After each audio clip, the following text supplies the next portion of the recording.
হঠাৎ আমি লক্ষ্য করলাম আমার ছাত্রের চোখ আমার বিশেষ জায়গায়। আমি তখন খুব লজ্জা পেয়ে যাই। লজ্জায় আমার নাক মুখ লাল হয়ে যায়। ছাত্রের এই লোলুপ দৃষ্টি আমাকে উন্মাদ করে দিচ্ছে। কতক্ষণ নিজেকে ধরে রাখা যায়? আগুনের পাশে মোম জ্বালালে মন কতক্ষণ শক্ত থাকতে পারে? ঠিক আমার অবস্থাও তেমন হতে লাগল। আমি ধীরে ধীরে তার প্রতি দুর্বল হতে শুরু করলাম। তারপর সে আমাকে বলল, ম্যাডাম, একটি গান আমার খুব প্রিয়। আপনি গানটি শুনতে থাকুন, আমি আপনার জন্য চা বানিয়ে নিয়ে আসি। আমি বললাম, আচ্ছা। গান শুনতে শুনতে হঠাৎ এমন একটি ভিডিও আমার সামনে এলো যা দেখে আমার সব ভিজতে শুরু করল।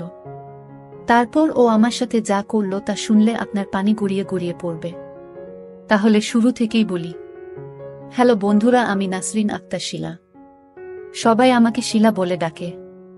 বান্ধবীরা সবাই বলতো আমি দেখতে নাকি পরিমণির মতো। আমি একটি পাবলিক ইউনিভার্সিটিতে পড়ি। আমার বয়স 22 বছর। আমার বাবা মা গ্রামে থাকে আর আমি ঢাকায় একটি ছাত্রী হোস্টেলে থাকি। আমার মা বাবার আমার পড়াশোনার খরচ চালাতে খুব কষ্ট হয়, তাই বাধ্য হয়ে আমি একটা টিউশনি খুঁজি। আশেপাশে কোনো টিউশনি খুঁজে পাচ্ছিলাম না। তাই আমি একটি জাতীয় পত্রিকায় বিজ্ঞাপন দিয়ে পড়াতে চাই। বিজ্ঞাপন মাধ্যমে একটি ফোন পেলাম। একজন বয়স্ক লোক আমাকে ফোন করে বলল, আমার ছেলেকে পড়াতে পারবেন? 10ম শ্রেণীর ছাত্র।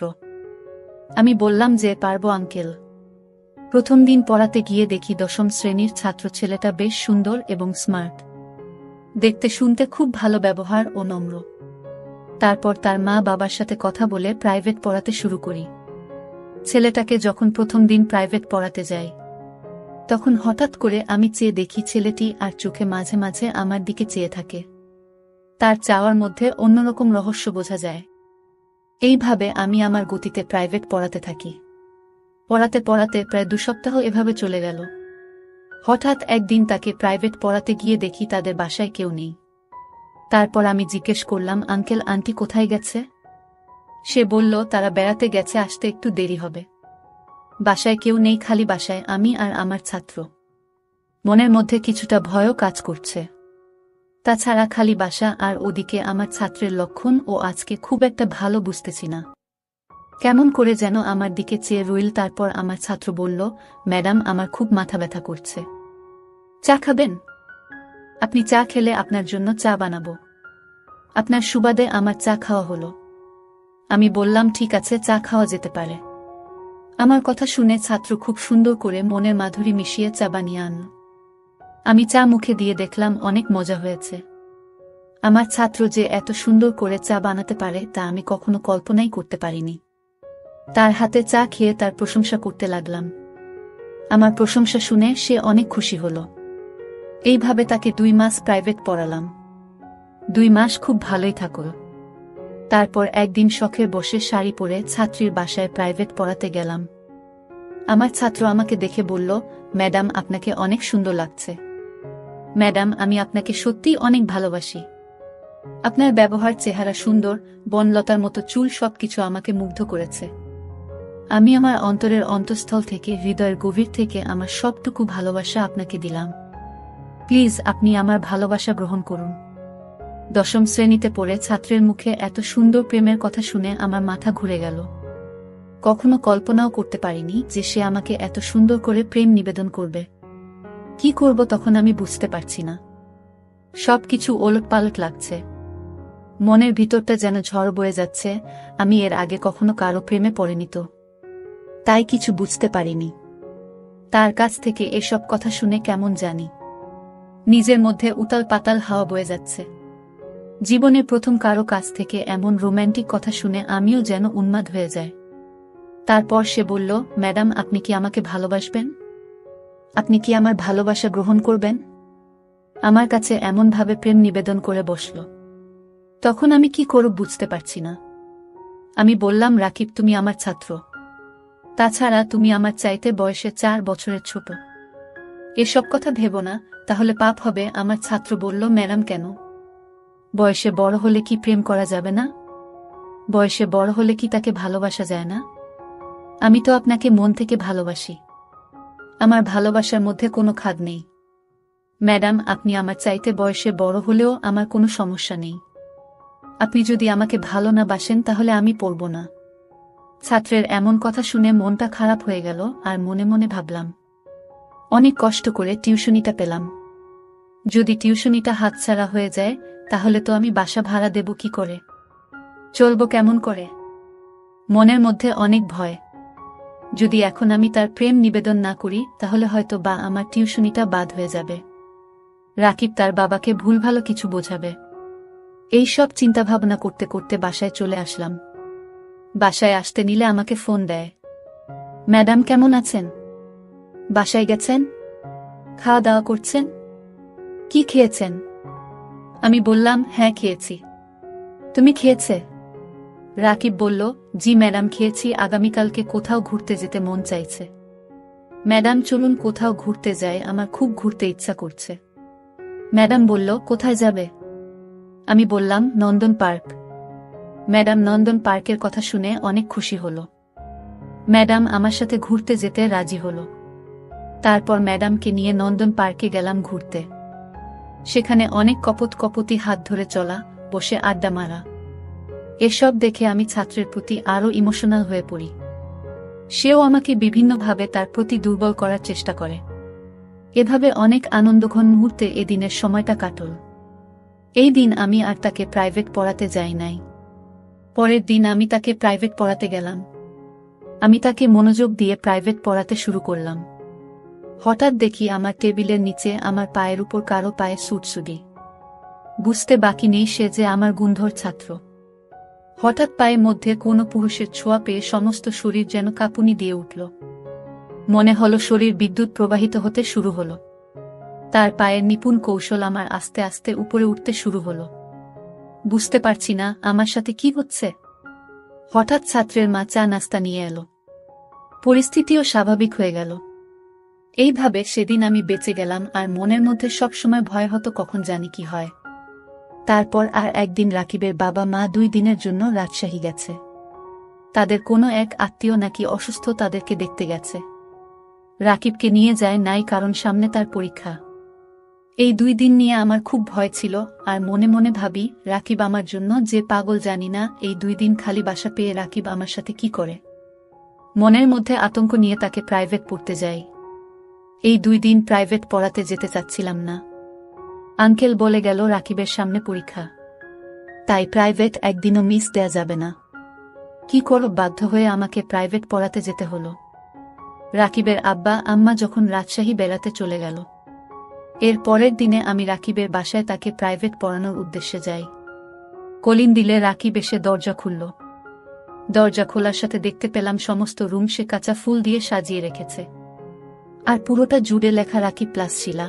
আমি অবাক হয়ে বললাম, এসব কি? সে বলল, এটা আমার ভালোবাসার বহিঃপ্রকাশ। আজকেও আপনাকে অনেক সুন্দর লাগছে। ম্যাডাম, আপনাকে একটা কথা বলবো, দয়া করে আমার কথাটা রাখবেন। আমি বললাম, বলো, রাখার মতো হলে রাখব। তারপর আমি বললাম, প্লিজ আমার কথা রাখবেন। মা বাবা 2 দিনের জন্য বেড়াতে গেছে।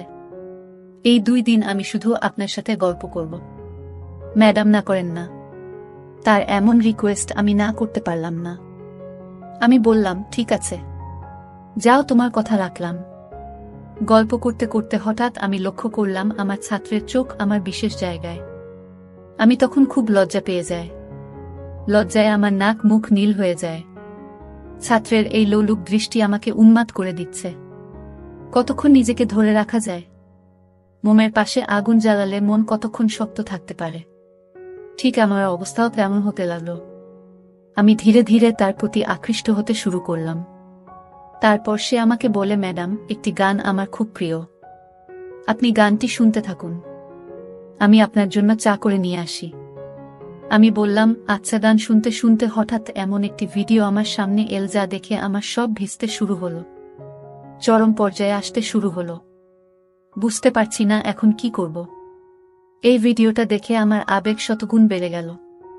সে আসতে আমি ভিডিওটা বন্ধ করে ফেলি। সে চা নিয়ে এসে বলল, ম্যাডাম, এই নিন চা, আপনার জন্য আমার পক্ষ থেকে স্পেশাল চা। আমি বললাম, তাই? আচ্ছা, ঠিক আছে। চায়ে মুখ দিয়ে দেখি, বা অনেক সুন্দর চা বানিয়েছে, যার জন্য তোমাকে অনেক ধন্যবাদ। সে বলল, ম্যাডাম, শুধু কি ধন্যবাদ। আমি বললাম, আর কি দিব? আমার কাছে তো দেওয়ার মতো কিছু নেই। আমি বললাম, ম্যাডাম একটু ভেবে দেখুন, অনেক কিছুই আছে। এই বলে সে ভিতর থেকে কি যেন আনতে গেছে, আর আমি চা খাচ্ছিলাম। হঠাৎ পিছন থেকে আমার কাঁধের উপর কারো হাতের ছোঁয়া অনুভব করি। হাতের ছোঁয়া পেয়ে আমার মনে হলো যেন সমস্ত শরীরে অনুভূতির ঝড় বইতে শুরু হলো। আমি পিছনে ফিরে দেখি, আর কেউ নয়, সে আমারই ছাত্র। তারপর সে আস্তে আস্তে তার হাতে এবং অন্যান্য প্রত্যঙ্গের গতি বিভিন্ন কৌশলে কাজে লাগাতে লাগল। আমি তো তার কৌশল দেখে অবাক। মাত্র ক্লাস 10-এ পড়ে একটা ছেলে কি করে এত কৌশলে একটা মেয়েকে বশ করতে পারে, একটা মেয়েকে আবেগের জোয়ারে ভাসিয়ে দিতে পারে। অবশেষে তার কৌশলের কাছে আমি হেরে গেলাম। মাত্র ক্লাস 10-এ পড়ে ছেলের কৌশলের মার আমি খুশি হয়ে যেন আমি আনন্দে ভাসতে শুরু করলাম। কিভাবে কি হয়ে গেল আমি বুঝতে পারলাম না। প্রায় 2 ঘন্টা বিনোদনের পর আমি উঠে দাঁড়ানোর চেষ্টা করলাম, কিন্তু পারলাম না। অনেক কষ্ট হচ্ছে, মনে হচ্ছে যেন আমার উপর দিয়ে কালবৈশাখী ঝড় বয়ে গেছে। খুব কষ্ট করে আস্তে আস্তে বাসায় আসলাম। তারপর 2 দিন পর্যন্ত আর বিছানা থেকে উঠতে পারছিলাম না। আর মনে মনে ভাবলাম, এত ছোট একটি ছেলে কিভাবে এত কৌশল জানল। তার কৌশলের মায়ের কাছে আমি যেন লণ্ডভণ্ড হয়ে গেছি। অনেক কষ্ট করে প্রায় 1 সপ্তাহ পর আমি সুস্থ হয়ে পরের দিন আবার টিউশনি পড়াতে যায়। সে আমাকে দেখে বলল, কি ম্যাডাম, কেমন দিলাম সেদিন? আমি লজ্জার কথা বলি না, মুখ লাল হয়ে গেছে। তারপর সে আস্তে আস্তে আবার আমার সাথে ওরকম কাজ করে। আমার বাধ্য হয়ে তাকে দিতে হতো। মনে মনে ভাবতাম, নষ্ট হয়েছে একজনের দ্বারাই হই। আর সে যেহেতু আমাকে নষ্ট করেছে, সুতরাং তাকেই আমি বিয়ে করব। এইভাবে প্রায় 2 মাস পার হয়ে গেল। হঠাৎ একদিন আমার বমি বমি ভাব আসছে। বুঝতে পারছি না হঠাৎ বমি হচ্ছে কেন। মনের ভিতর সন্দেহের তীর বিদ্ধ হল। জানি না আমার কি হয়েছে। মনের সন্দেহ দূর করতে টেস্ট করলাম। টেস্ট দেখে আমার পায়ের নিচ থেকে মাটি সরে গেল। নিজেকে খুব অসহায় মনে হলো। এখন আমি কি করি? বাধ্য হয়ে তার সাথে আমার এই ব্যাপারে কথা বলতে হবে। আমি আমার ছাত্রকে সব বলার পর সে চুপ করে রইল। নিজেকে খুব অসহায় ভাবতে শুরু করল। সেও বোকা হয়ে রইল, কোনো কথা বলল না। আমি বললাম, তুমি তোমার বাবা মায়ের কাছে বিষয়টা শেয়ার করো, না হলে আমি মরে যাব। রাকিব ভয়ে ভয়ে তার মায়ের কাছে সব শেয়ার করল। তার মা এসব কথা শুনে হতবাক হয়ে পড়ল। তারপর তার মা তার বাবার কাছেও বিষয়টা শেয়ার করল। তার বাবা বলল, মেয়েটাকে ডেকে আনো আমার কাছে। অনেক কিছুর পর রাকিবের বাবা আমাকে ডেকে নিয়ে বলল, মানে আমার দুষ্ট ছেলেটাকে ক্ষমা করে দাও। তোমার সাথে যা করছে তা অন্যায় হয়েছে। তারপর রাকিবের বাবা কাজী ডেকে এনে রাকিব আর আমাকে বিয়ে পড়িয়ে দিল। কিছুদিন পর রাকিবের আর আমার কোল আলোকিত করে একটি পুত্র সন্তান জন্ম নিল। শিলা এখন তার সন্তান, স্বামী এবং সংসার নিয়ে ব্যস্ত। বিশ্ববিদ্যালয়ে পড়ুয়া একটা মেয়ের স্বপ্ন এভাবে একটি ছোট্ট ভুলের জন্য ধ্বংস হয়ে গেল। প্রিয় বন্ধুরা, সব শেষে আমি বলবো, জীবনে চলার পথে অনেক বাধা আসতে পারে। আর এই সব বাধাকে অতিক্রম করে যদি তোমরা চলতে পারো, তাহলেই কেবল তোমাদের জীবনের সফলতা সম্ভব। গল্পে শিলা যদি তার আবেগটাকে কাজে না লাগাতো, তাহলে তার সবকিছু হারিয়ে 4 দেয়ালের ভেতর বন্দী হতে হতো না। ধ্বংস হয়ে যেত না তার মা বাবার এবং তার নিজের সারা জীবনের স্বপ্ন। মহান রাব্বুল আলামিন আমাদের সকলকে সঠিক বুঝ দান করার তৌফিক দান করুন। বন্ধুরা, ভিডিওটি ভালো লাগলে একটি লাইক দিন, আর আপনারা যদি এরকম ভিডিও পেতে চান, তাহলে দয়া করে আমার চ্যানেলটি সাবস্ক্রাইব করুন। আপনাদের সকলের সুস্বাস্থ্য কামনা করি। ভিডিওটি দেখার জন্য আপনাদের সকলকে অসংখ্য ধন্যবাদ।